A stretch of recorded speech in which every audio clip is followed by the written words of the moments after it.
covering today economic development, small business relief, the special session, and an executive order that I signed regarding the National Guard.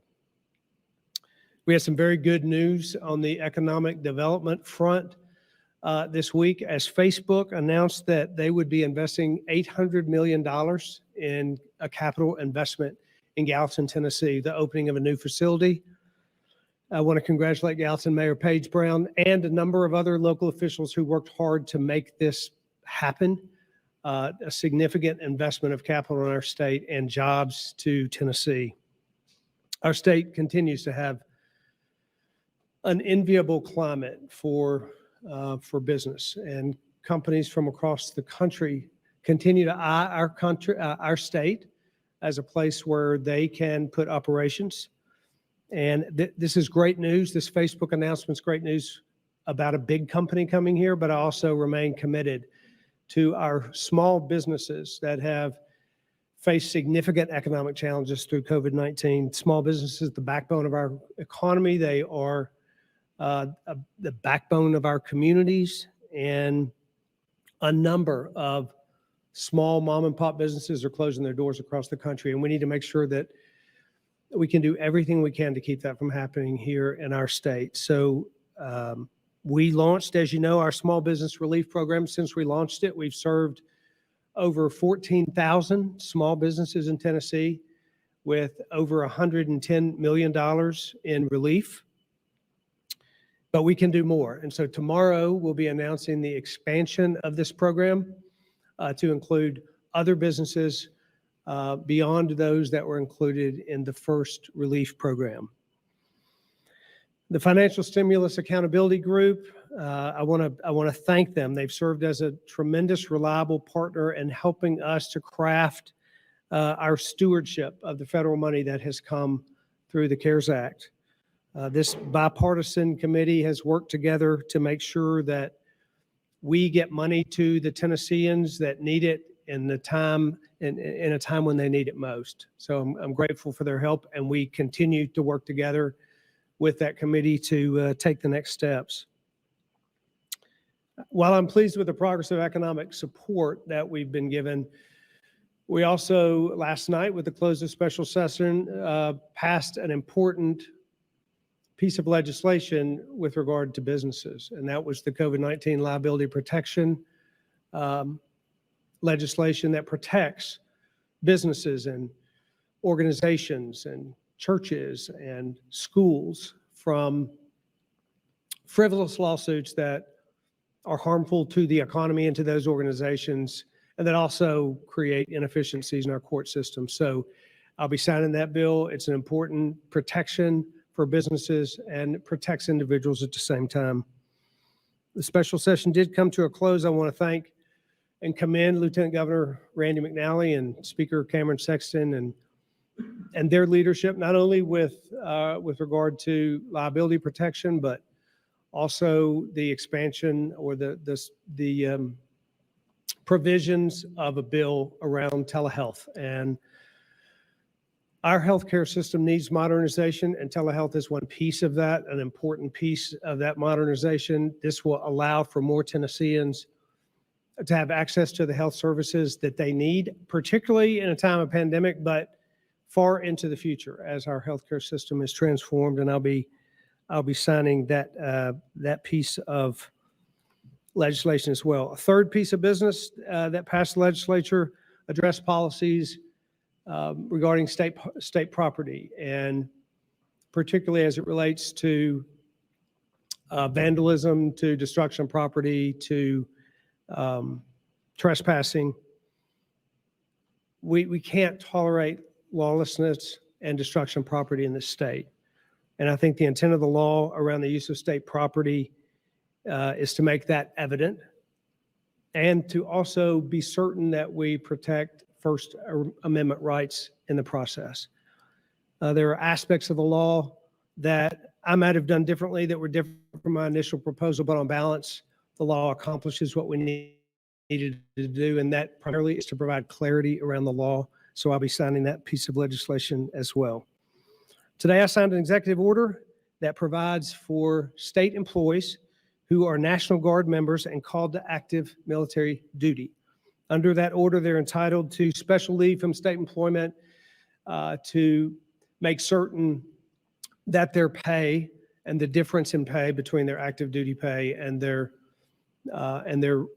regular pay through state work, through those differences are made up, and those families in active duty do not face financial hardship. So I'm proud to sign that bill, and General Holmes is here to make comments about that, among other things.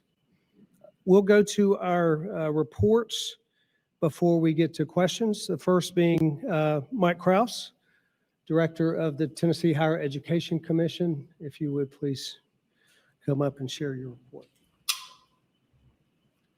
Well, thank you, Governor. And what I want to start off by saying is probably the most important message to deliver right now about higher education in Tennessee as we get ready to welcome back 240,000 students is that it's going to look different. It's going to look different possibly than any semester we've seen before. I think we understand that in order to mitigate the risk of COVID-19 on our campuses, we've got to do things differently. That's going to look like a couple different things. First, online education is going to be a central strategy. We've asked many of our students to take at least part of their courses online, which allows us to de-densify the campus and then be able to focus on delivering face-to-face instruction safely. When we are delivering face-to-face instruction, we'll be doing that with strict protocols in place, ensuring that faculty and staff and students are able to be appropriately socially distanced. Obviously, all of this is in service of our most important goal, which is the safety of our students and our faculty. I think we also understand, though, that higher education in Tennessee, we have to keep moving forward. The core of our enterprise is providing opportunity for Tennesseans, helping them to get a great degree and a great job. We can't pause that. And so making sure that we do that safely has really been the focus of the summer. We've been preparing in a variety of ways, partnering with the Governor's Unified Command. First and foremost, I want to thank General Holmes and Team of Director Sheehan. We put on a series of unprecedented full-scale exercises at every one of our campuses, where we were able to simulate COVID-19 contingencies that may arise in the fall and help presidents and their senior teams to learn from that and adapt their tactics accordingly. Second, making sure that our campuses have appropriate testing resources is really important. And I want to thank Commissioner Piercy and her team, because even as we speak right now, we have just over 30,000 test kits deployed at our student health centers across the state that will ensure that we're able to quickly identify any COVID outbreaks that may occur during the fall. And then finally, we have a foundational set of operating procedures. Through the Governor's Tennessee Pledge for Higher Education, we have a baseline for what safety should look like on all of our campuses.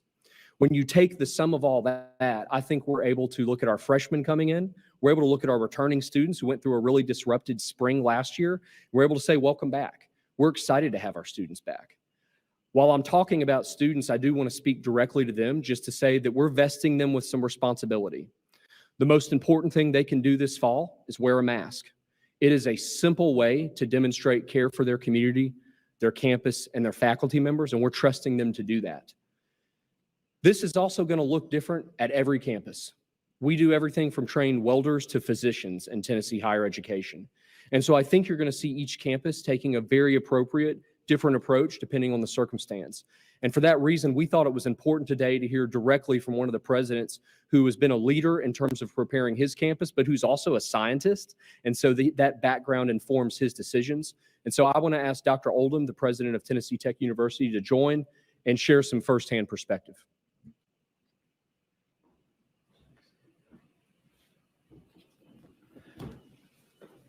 Well, thank you, and good afternoon, and hello, wings up from Tennessee Tech.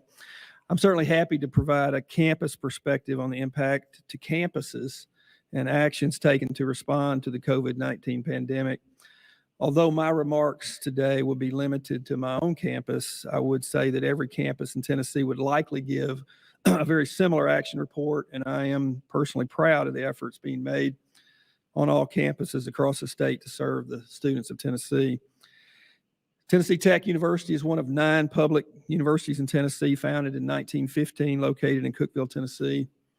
With a focus on science and engineering, Tennessee Tech is a STEM-infused, comprehensive university of more than 10,000 students with a mission to serve the entire state of Tennessee, known for putting students' interests first and producing career-ready graduates.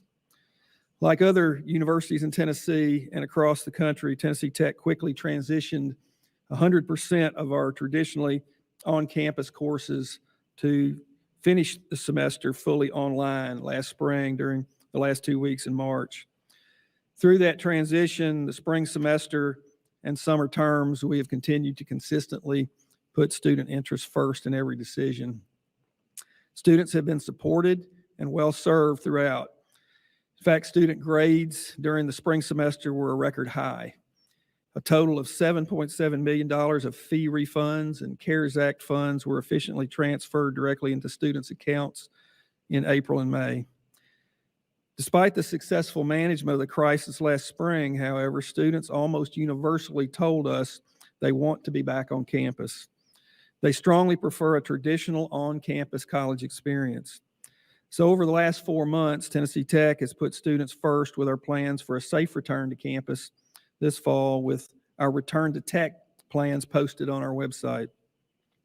We intend to start and finish our semester with on-ground classes that offer flexible formats that keep the health and safety of our students, faculty, and staff our top priority.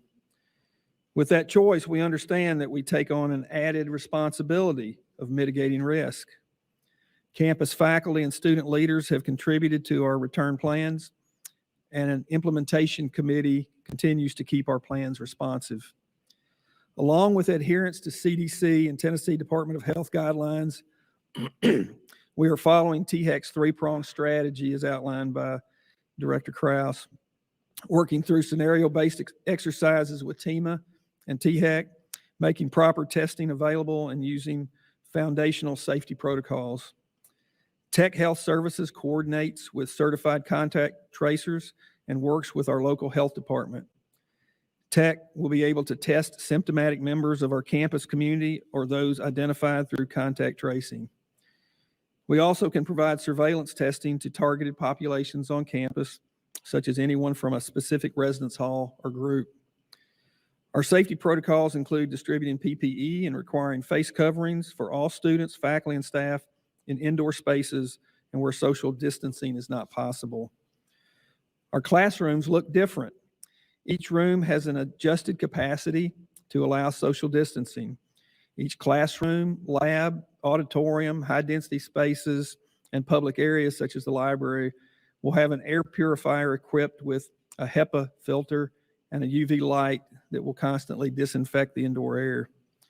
We've additionally adjusted HVAC systems on campus to double the amount of fresh air circulated in our buildings.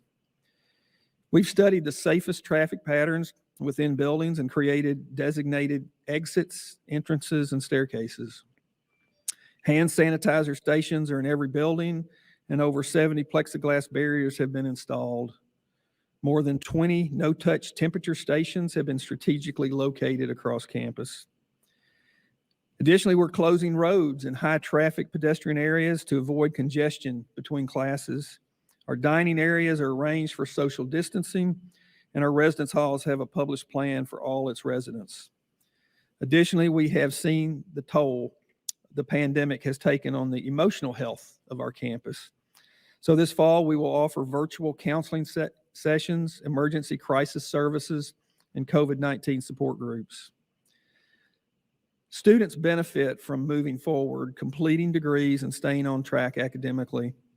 And we believe that's fully achievable by building flexibility into our course offerings that allow students to attend the class in person or online as appropriate to their specific situation. To that point, high-definition conference cameras are being added to all classrooms, so access to lectures and class activities are available to students who can't attend class for a period of time, so they don't get behind. Faculty have been working hard all summer to create courses that meet those unique student needs. We have a campus environment where we practice good habits and follow CDC guidelines. At-risk employees are granted alternate work options, and at-risk students are assisted by our Accessible Education Center. I have certainly heard passionate people disagree on a variety of issues related to returning to campus. I've also met hundreds of new and returning students and their parents in the past few weeks, and they have expressed satisfaction with our campus plans and excitement about being on campus this fall. Tennessee Tech's return to campus is being created and managed by hundreds of faculty and staff who continue to put students first. We remain committed to our university mission, to our students and the state of Tennessee, even in the midst of the current crisis. We choose to face those challenges head on and will continuously evaluate changing conditions for operating and be prepared to adjust or pivot as appropriate. Finally, I want to thank Governor Lee, the General Assembly, THEC, and Executive Director Krause, and the Tennessee Department of Health for their continued support and leadership during this unprecedented time. Thank you. Thank you, Dr. Oldham. Thank you for your work. It's hard work. It's challenging in a time that is different from the seasons that you've had before, but we're certainly grateful for it and for your commitment to the students and THEC's commitment to students all across the state. General Holmes, would you come up a moment and share your report, please?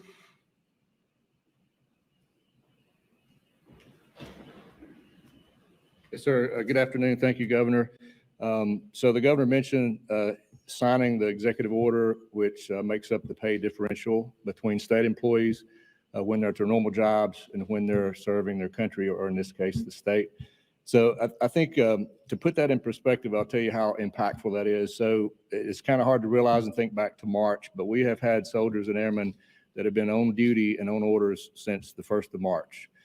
We currently have about 400 soldiers, primarily, and airmen and members of the State Guard, primarily our medical personnel. They're continuing to test and have tested all across the state and all regions of the state. We have about 450 that are currently on duty there. So we've focused on providing free COVID testing for every segment of the population. We've been in every metropolitan area, urban housing, assisted living, worked with our state partners, Department of Corrections, Department of Children's Services, and of course, the Department of Health, our partner. So these, this pay differential is very important because I feel there's 4 pillars that our soldiers and airmen must have in order to serve their state and their nation, and that's their family sacrifice, their community support, and then their employer support. So we recognize that it's an extended period of time, those employers and those employees have been plucked away from those employers. So our employers are a tremendous partner in allowing our men and women to serve. And I think as a state, we lead by example. As the governor talked about the executive order, we've had numerous support, a lot of support from our employers in various aspects and similar to this. So I think it's representative of a state being the leader, showing that support. And I've always said we can never put our soldiers and airmen in a position where they got to choose to serve their state and their nation or take care of their family. And this is an example of never putting them in that position. So thank you. Thanks, sir. Dr. Piercy?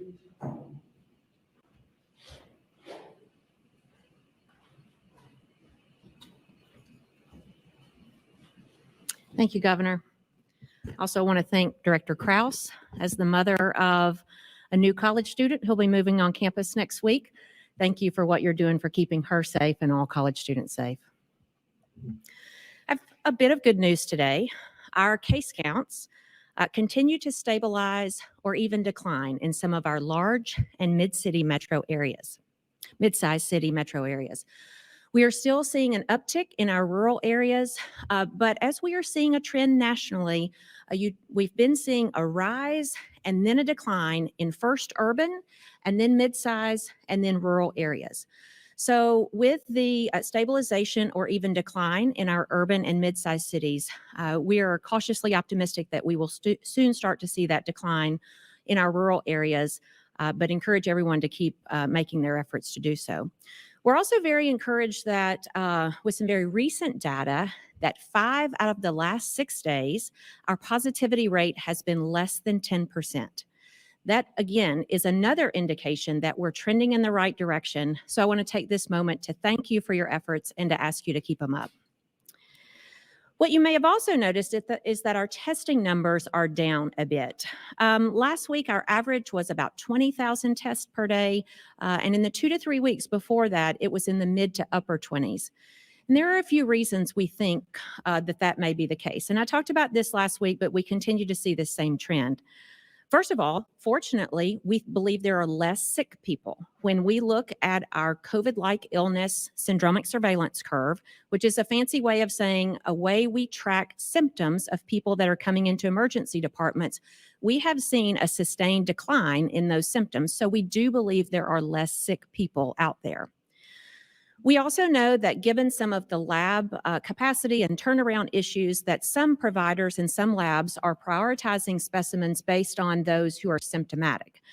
That is starting to ease up some, but that may reduce the number of people tested. I do want to take this opportunity to remind you that regardless of symptoms, you can have a test at your local health department for free. Finally, one of the big concerns that I have as it relates to testing numbers is that people may actually be avoiding getting a test because they've heard about the long turnaround times. I want to encourage you by letting you know that our statewide average is now down to 2.5 days. That may not mean that you're going to get your result in 2.5 days, because there's still a bit of an additional time for reporting and calling, but the statewide average is down. And so I will remind you, it's so critically important that if you have symptoms, not to delay or to avoid based on lab turnaround times. Go ahead and get that test and know your status. And finally, if you're wondering what you can do to help, I know you realize I'm going to say wash your hands and wear your mask and keep your distance, but there are a couple of other things that you may not have thought of that you really can do to help not only yourself, but also your community and your society. One of them is to donate convalescent plasma. That's a big term for giving a blood product after you've been infected so they can take the antibodies out of it and use it for other sick people to help them recover faster. I think you may hear a little bit more about that in just a few minutes. Also, I encourage you to volunteer to participate in a clinical trial. There are lots of products in development right now for both treatment and prevention. And you can participate if you want to volunteer by going to coronavirus.gov and looking at additional information and locations where you can sign up. Thanks so much. Thanks, Dr. Piercy. I too want to thank Director Krause and President Oldham. I actually have a nephew going to your school this fall and so I'm grateful for the security, for the safety efforts that you're making and the efforts you're providing for all Tennesseans. We do have one more comment, but I think I'll save those comments for after questions. Let's go ahead and start question. Well, Governor, you teased us a little earlier saying you talked to the chancellor about football and the SEC. Can you expand on that a little bit? Have you learned anything about whether they'll be playing football? Yeah, I just called her to see what the efforts that she was making. She had just met with student athletes. They are making provisions to make sure that if that college football season goes forward, they'll do so in a safe way to get students on the field. But I wanted to know the direction of where she felt that it was going, but I haven't made additional push for that. I want to lend my support. I do think we're moving toward college football in Tennessee, and anything I can do to support that in a safe way, I'm happy to do it.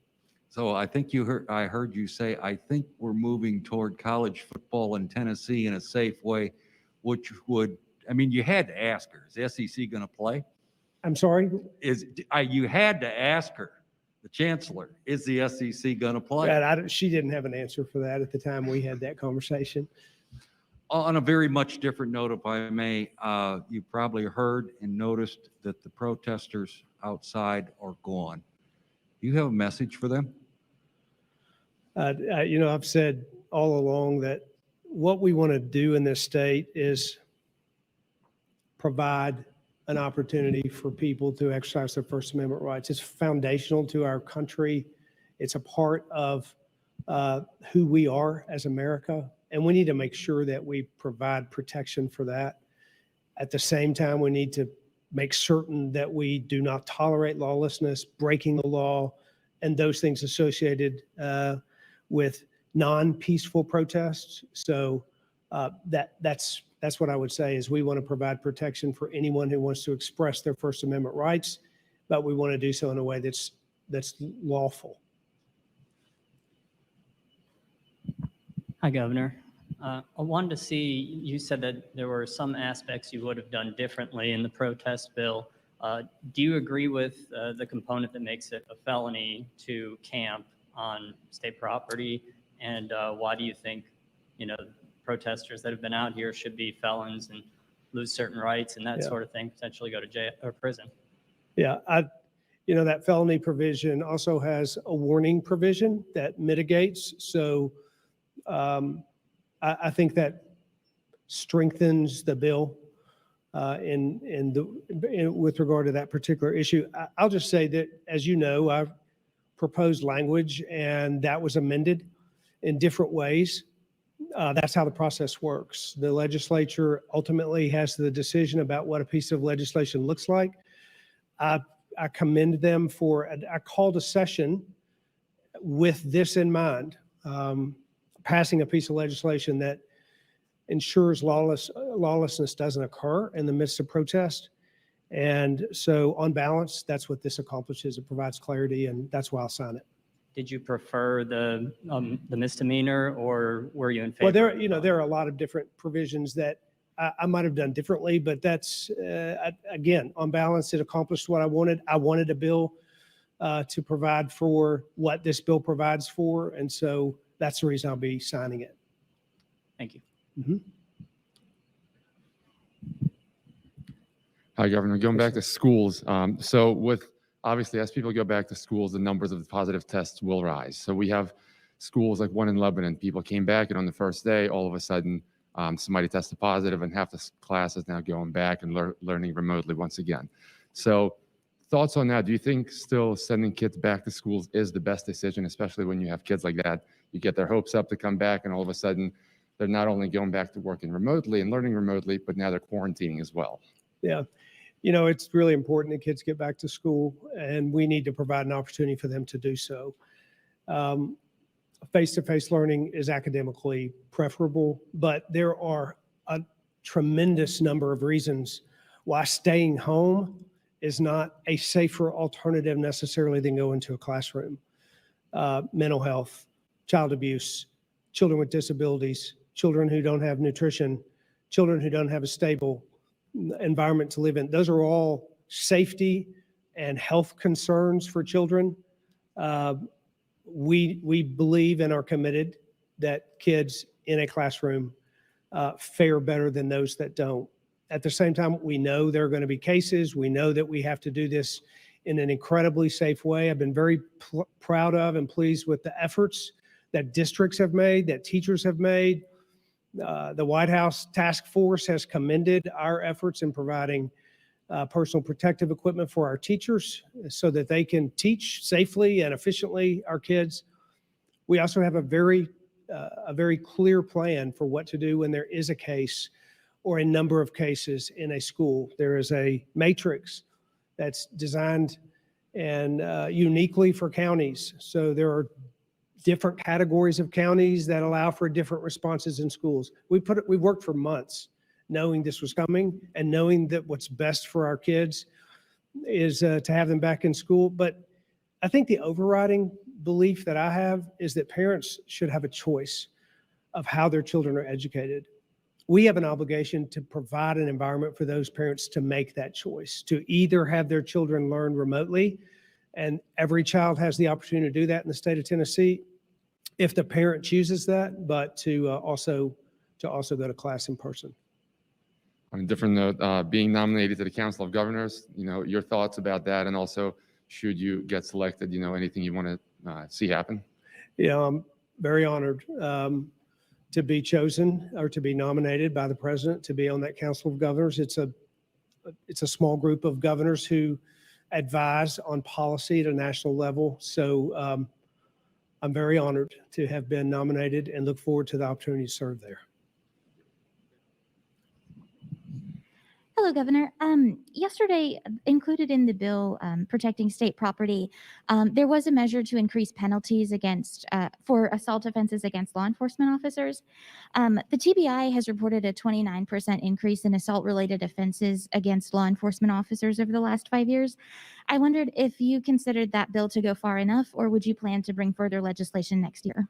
You know, our law enforcement, we have a incredibly professional group of men and women who operate in law enforcement across the state.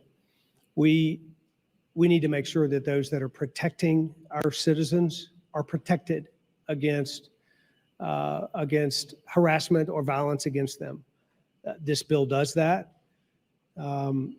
We need to, in fact, I've had on this very stage TBI, chiefs of police, sheriff's organizations to talk about how it is that we can strengthen our law enforcement policies, how it is that we can provide greater protection for citizens, and at the same time we have to protect the men and women who put their lives on the line every day to protect us. So I think this bill accomplishes that.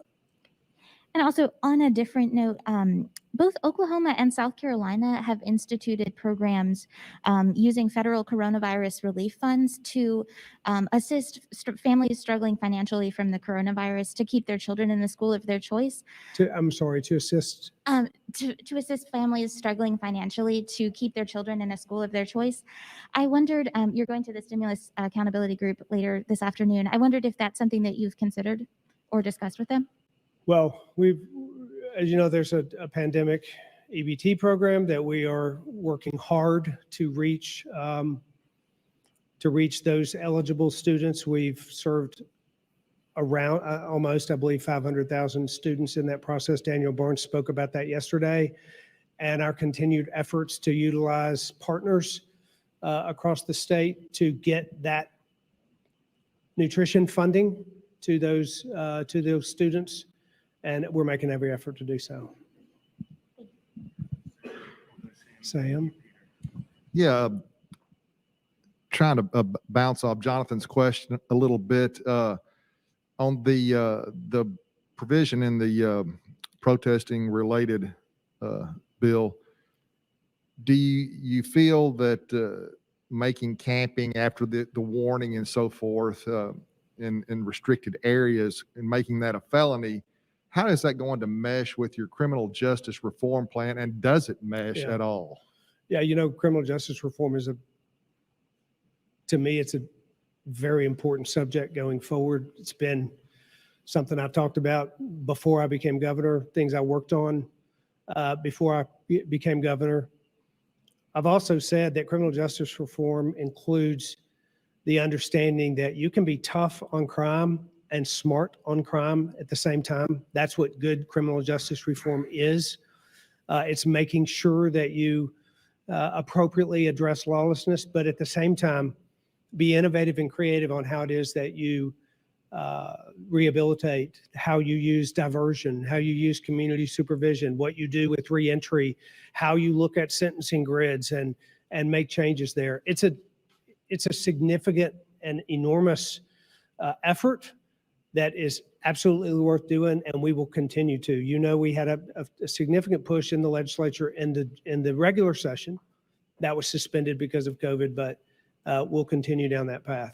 Yeah, and one more thing on that bill, I believe it has a fiscal impact of $500,000 on the state and about $700,000 on local governments. I mean, are we creating bigger government here by passing this? I think one of the things that we do is we protect from the destruction of property that costs significant taxpayer dollars to replace, to retrofit, to clean. You know, we had businesses with windows broken and property stolen. We had a courthouse on fire. We had law enforcement cars destroyed.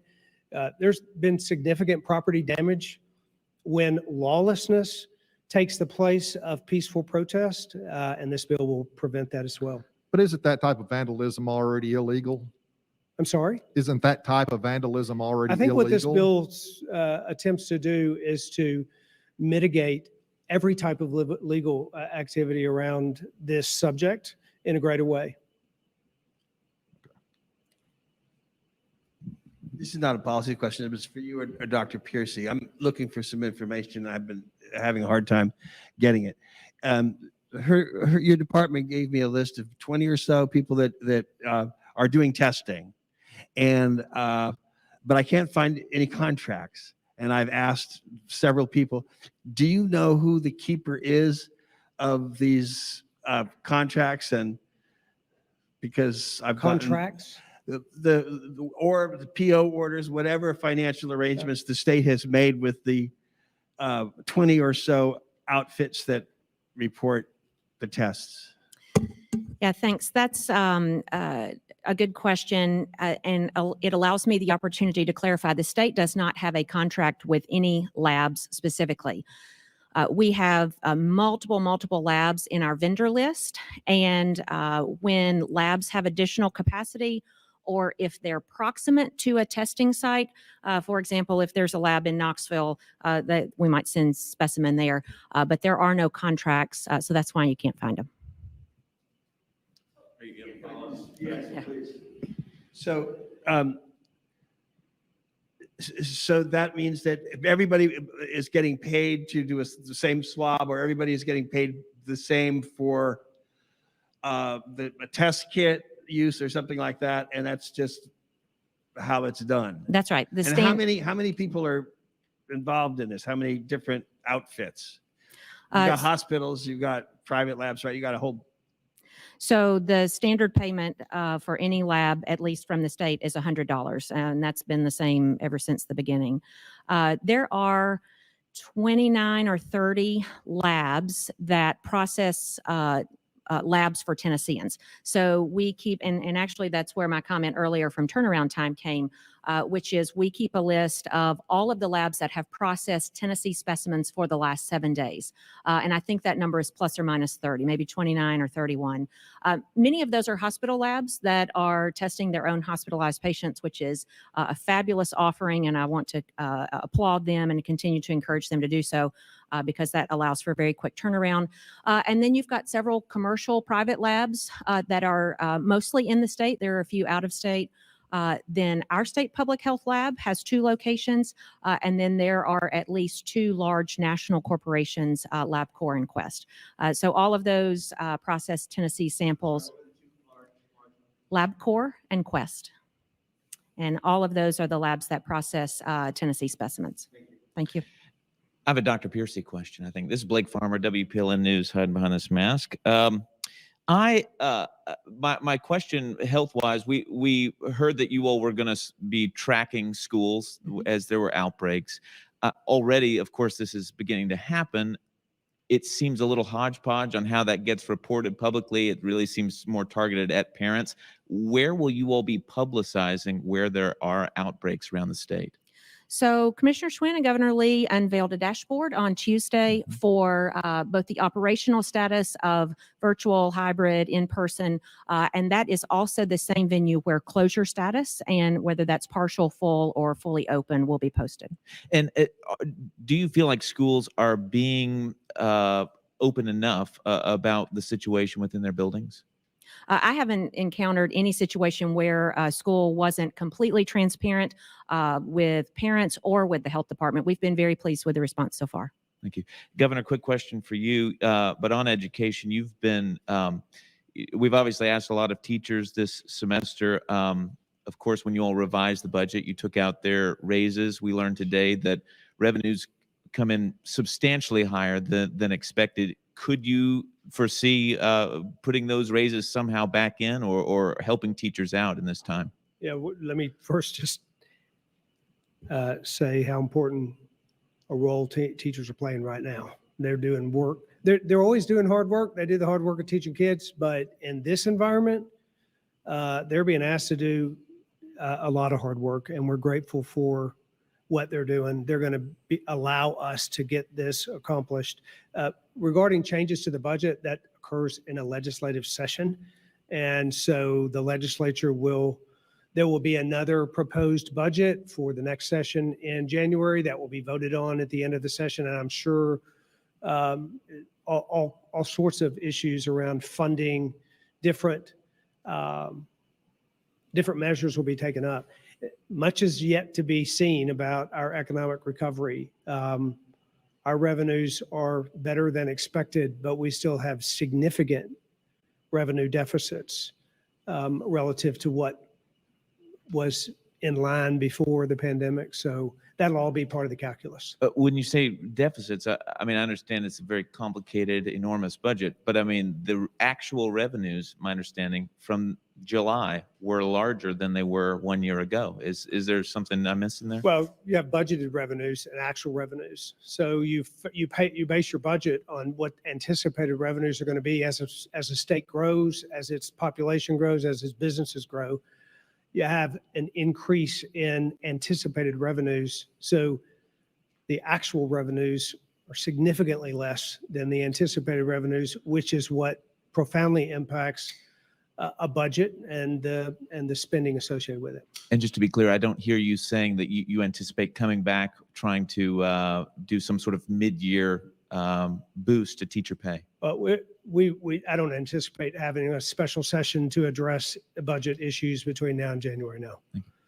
Good afternoon, Governor Lee. Carice Jackman here with News 4. Just following up on his question about the school data and COVID-19. Can you please explain to us what it looks like? Will it be district by district? Will it be a weekly, daily thing? Can you tell us a little bit more about Yeah, that? I'm going to let Commissioner Schwinn. Yeah, would you please step up and give the particulars about that? Sure. Hi, nice to see you.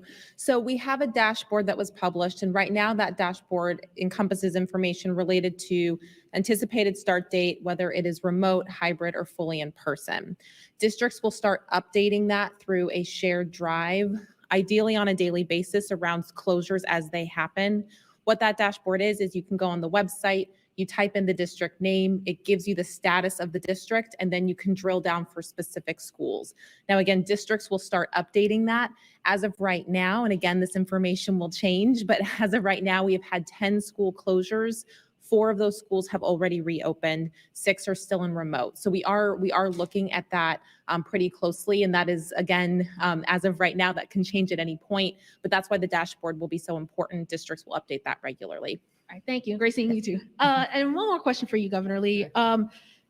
Today in the National Mayor's Press Conference, Dr. James Hildreth, president of Meharry Medical College, said that students will get sick and some will even die because elected officials push for schools to reopen instead of listening to healthcare officials. So your response to this, please, because I know you've said even in this press conference that students will get sick. There are probably going to be COVID-19 cases, but why take that risk? You know, when students remain home with no nutrition and no access to mental health services and no access to disability services, and when our child abuse reporting is decreased by 27% since schools have been out, and we know that child abuse, that means children are likely being harmed at home. This idea that it's safe to keep everyone at home in many cases for tens of thousands of children at home alone, that's just simply not true. But is exposure the solution too? Possible exposure? What in the schools? solution is to provide what's best for children, to provide every parent a choice. And if a parent chooses for their child to go into a classroom in person, then you make that classroom as safe as possible by providing PPE for teachers and protocols, as was discussed earlier for Tennessee Tech, the same thing that's happening in schools. That's the way forward. That's how we protect kids, and we provide for the best outcomes for them at the same time. We believe that's the best move forward. And our health experts that we consult with daily, both on our team and as advisory level around the team, including the CDC, who has also advocated for in-person schooling, believe that we're taking the right approach. Thank you. Good afternoon, Natalie? Governor. You've been asked about this protest bill, obviously, but you haven't explicitly said whether you are against making it a felony to set up a tent on the plaza. So to clarify for the record, I mean, do you feel like this amounts to any measure of meaningful criminal justice reform to make it a felony punishable up to 6 years for these people to be Yeah, charged with. I think one bill doesn't constitute criminal justice reform. Criminal justice reform is a broad effort that, as I said earlier, includes any number of things: diversion, reentry, sentencing grids, looking at the entirety of the system, which is something that I have a great deal of interest in doing going forward and will continue to do going forward. This bill addresses exactly what it was intended to address, which is the clarity around a camping bill, for example. I said there were things I would have done differently. I also think on that felony piece, the warning component to that mitigates, and the discretion of district attorneys or judges of the judiciary in those circumstances mitigates. I think the bill in broad terms accomplishes what we wanted to do. So broadly, yes, it achieves the goal. Specifically, that charge, is that what you would have done differently? I said I would, that piece of it, I proposed differently in the language that I had. You would have proposed it remain a misdemeanor. I would have proposed it differently. I don't remember the language we had specific around that, but I would have proposed it differently. But I am pleased with the way that provision for warning mitigates that concern. If the protesters show back up, they take a couple days off and they head back out there, would you advise the Tennessee Highway Patrol not to arrest them on that felony charge once this bill becomes law? I would advise law enforcement to follow the law. The legislature has done what I asked them to do, and I actually didn't ask them to do it. They wanted to do that. We worked together to get this done. We've seen lawlessness play out in the previous months here. We've seen it play out in a big way across the country. We don't want that to be playing out again in our state. So that's why we need clarity in the law, which is what this bill provides. But law enforcement will be instructed to follow the law and to enforce the law, and as will citizens. And that's the way it should work. That's really what law and order civil society is. And I think we're moving in the right direction here. Thank you. Thank you. Governor, that's the time we have for Right. questions. I do have one more guest. So we talked a little bit about donating plasma for COVID-19. Joseph Williams, who is a member of our team, is here to share a little bit about his personal experience with COVID and our growing understanding of clinical evidence and the opportunities that we have to serve our neighbors. Thank you, Governor, for having me today. It's an honor to be here with all of you to highlight the special work being done by institutions and citizens in our great state as we fight COVID-19 with both transformational research and ordinary service by everyday citizens. In mid-March, after developing a very dry cough and an even stranger loss of taste and smell, I tested positive for COVID-19. It's the sickest I've ever been in my whole life, with a myriad of strange symptoms. My wife and 3 young boys, who are 5, 3, and 1 year old, all had COVID as well. Multiple friends my own age were hospitalized at the same time, but we were all grateful that we could recover. And we wondered afterwards how we could help and serve in these unique times. Luckily, Vanderbilt University Medical Center, right here in Nashville, is a global leader in medical research on treatments and vaccines for COVID-19, partnering with Tennessee Treasurer Dolly Parton and many others to treat this virus and save lives. All 5 members of our family, in addition to many of our friends and what amounts to more than 600 individuals and more than 300 families, quickly enrolled in Dr. Natasha Halas's COPE study, which stands for Coronavirus Outbreak Pandemic Exploration. While my young boys were a little cautious at first and not the most excited to give blood and have their noses swabbed regularly, they quickly fought to line up to go first once we explained to them that this was a wonderful opportunity to uniquely love their neighbors and help other people who are really sick, even if we didn't know who they were personally. The fear from the virus and the pandemic quickly gave way to purpose and service, virtues that Tennesseans have always exemplified so well. Weeks after I recovered, Dr. Allison Wheeler at Vanderbilt started a study on blood plasma donations from COVID survivors. I'd never donated blood plasma before, but I enrolled because I wanted to do anything I could to help. Vanderbilt continues to research how blood plasma from patients like me who have antibodies to the virus can treat patients with serious or life-threatening COVID-19 infections. Multiple times now, including earlier this week on Monday afternoon, I've gone to Vanderbilt and spent a couple of hours donating blood plasma. Each donation can help 4 patients suffering from COVID-19. I've enjoyed meeting everyday Tennesseans from all walks of life, all ages and backgrounds as we sit there and we participate in the study, taking a few hours to donate convalescent blood plasma to help the research and save lives. The governor always loves talking about how Tennessee can lead the nation because of the spirit of our people and the strength of our institutions like Vanderbilt. Thank you to Dr. Balzer, Dr. Halassa, Dr. Wheeler, and everyone there treating our neighbors in need.